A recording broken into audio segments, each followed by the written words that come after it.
యెహోషువ 11వ అధ్యాయం.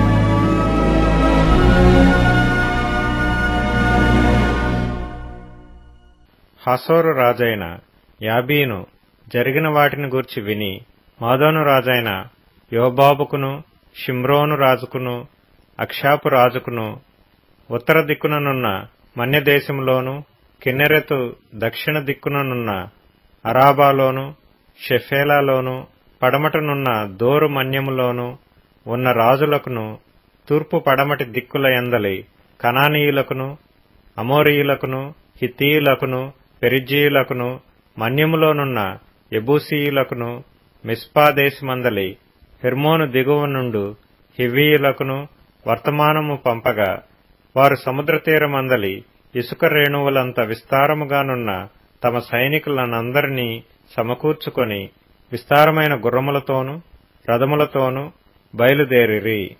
ఆ రాజులందరూ కూడుకొని ఇశ్రాయేలీలతో యుద్ధము చేయుటకు మేరోము నీళ్ల యొద్దకు వచ్చి దిగగా యెహోవా వారికి భయపడకుము, రేపు ఈ వేళకు ఇశ్రాయేలీల చేత సంహరింపబడిన వారినిగా నేను వారినందరినీ అప్పగించెదను. నీవు వారి గుర్రముల గుదికాలి నరమును తెగకోసి వారి రథములను అగ్నిచేత కాల్చుదువని యెహోషువతో సెలవిచ్చెను. కాబట్టి యెహోషువయు అతనితో కూడానున్న యోధులందరూ హఠాత్తుగా మేరోము నీళ్ల యొద్దకు వారి మీదకి వచ్చి వారి మీద పడగా యెహోవా ఇశ్రాయేలీల చేతికి వారిని అప్పగించెను.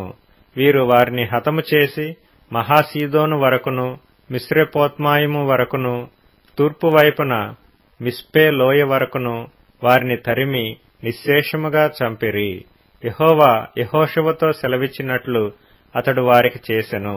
అతడు వారి గుర్రముల గుదికాలి నరమును తెగకోసి వారి రథములను అగ్నితో కాల్చివేసెను. ఆ కాలమున యెహోషువ వెనుకకు తిరిగి హాసోరును పట్టుకొని దాని రాజును కత్తివాతను హతము చేసెను. పూర్వము హాసోరు ఆ సమస్త రాజ్యములకు ప్రధానము. ఇశ్రాయేలీయులు దానిలోనున్న ప్రతి వానిని కత్తివాతను హతము చేసిరి. ఎవరినూ తప్పించుకొనకుండా యెహోషువ వారినందరినీ నిర్మూలము చేసెను. అతడు హాసోరును అగ్నితో కాల్చివేసెను. యెహోషువ ఆ రాజులనందరినీ హతము చేసి వారి పట్టణములను పట్టుకొని కొల్లబెట్టెను. యెహోవా సేవకుడైన మోషే ఆజ్ఞాపించినట్లు అతడు వారిని నిర్మూలము చేసెను. అయితే యెహోషువ హాసోరును కాల్చివేసిన గాని మెట్టల మీద కట్టబడియున్న పట్టణములను ఇశ్రాయేలీలు కాల్చివేయలేదు.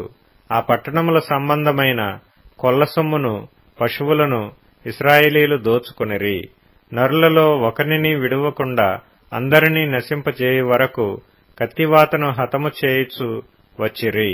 యెహోవా తన సేవకుడైన మోషేకు ఆజ్ఞాపించినట్లు మోషే యెహోషువకు ఆజ్ఞాపించెను.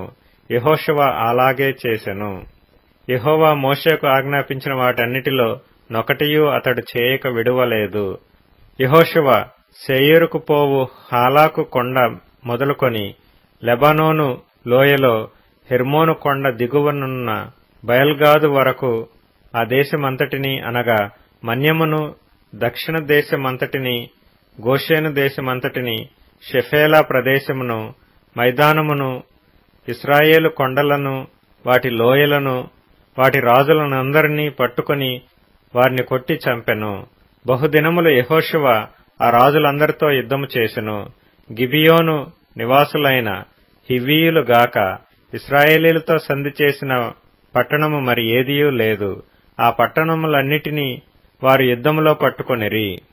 వారిని నిర్మూలము చేయుడని యెహోవా మోషేకు ఆజ్ఞాపించినట్లు ఇశ్రాయేలీలు కనికరింపక వారిని నాశనము చేయు నిమిత్తము వారు ఇశ్రాయేలీలతో యుద్ధము చేయుటకు వచ్చునట్లు యెహోవా వారి హృదయములను కఠినపరచియుండెను.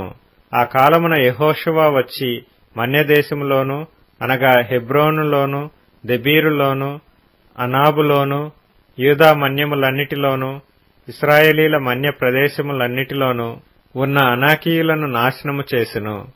యెహోషువ వారిని వారి పట్టణములను నిర్మూలము చేసెను. ఇశ్రాయేలీల దేశమందు అనాకీయులలో ఎవడనూ మిగిలియుండలేదు. గాజాలోను గాతులోను అష్డోదులోను మాత్రమే కొందరు మిగిలియుండిరి. యెహోవా మోషేతో చెప్పినట్లు యెహోషువ దేశమంతటినీ పట్టుకొనెను. యెహోషువ వారి గోత్రముల చొప్పున ఇశ్రాయేలీయులకు స్వాస్థ్యముగా దానినప్పగించెను.